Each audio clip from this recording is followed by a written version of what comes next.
Hello friends, this is Lakhan Tanwani and welcome back to our channel. So guys, what if I told you that the world's most notorious predator, Jeffrey Epstein, once warned people that Donald Trump was a maniac, showing signs of early dementia? Yes, you heard that right. And yes, the same Epstein who moved through elite circles like a virus of wealth and secrecy, the man who had access to the presidents, princes, and even billionaires, was privately sending emails calling Trump unstable and dangerous for the country. The twist is, these words weren't dug up by the conspiracy theorist. They came straight from the Epstein's own inbox.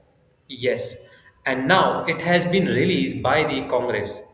So guys, for this we have to go back in past. Let's rewind to 2018, 2 years into Trump's first term.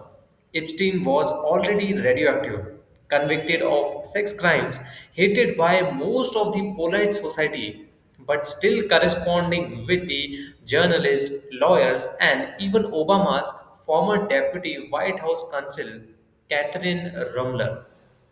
And in one of those emails, he wrote something very shocking and chilling. You might want to tell your Democratic friends, he said, that treating Trump like a mafia don ignores the fact that he has great dangerous power. Yes, these were the words of Epstein. Tightening the noose too slowly risk a very bad situation. Combino was never commander in chief, not so with its maniac. The sentence feels almost prophetic. The language of someone who had seen Trump so close and sensed something unraveling inside him.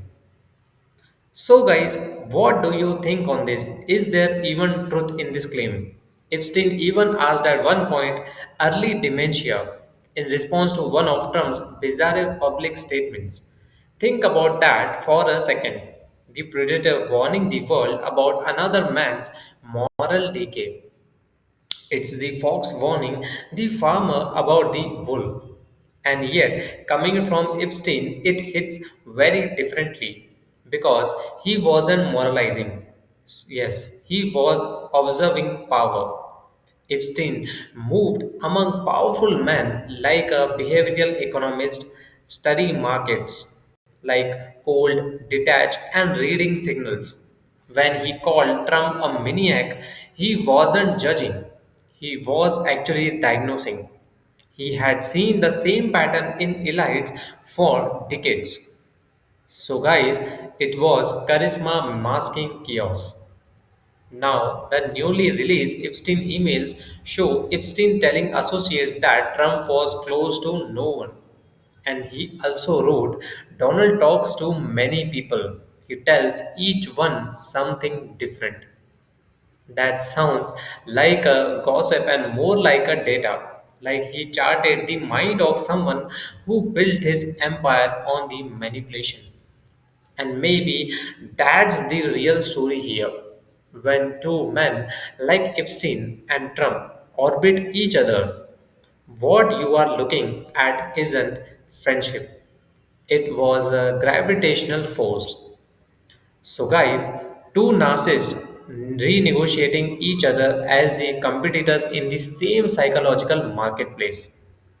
And when that bond broke, Epstein didn't just distance himself, he started archiving Trump's personal life, Trump's behaviors, offering journalists photos of Donald with girls in bikinis in my kitchen. So, guys, that wasn't revenge, that was a leverage. And now, years later, with Epstein dead and Trump facing the political fight of his life, those old messages have resurfaced, not as the legal evidence but as a mirror. Because if Epstein, a man who exploited vulnerability, saw madness in Trump, what does that tell us about the lens of American power itself? That maybe our systems reward the same pathology at different scales. One captured victims, the other captured voters. So the question isn't whether Epstein was right about Trump's early dementia. The question is why the people who had every reason to know better stayed silent while both men defined an era of moral collapse. So guys, I am Lakhan Danwani and this is what happens when power stops fearing consequences. So guys, if you found this breakdown insightful, make sure to hit that like button, subscribe and join me next time as we keep unpacking how politics, psychology and power collide with each other. Thank you so much for watching and I will see you guys in the next amazing video. Thank you.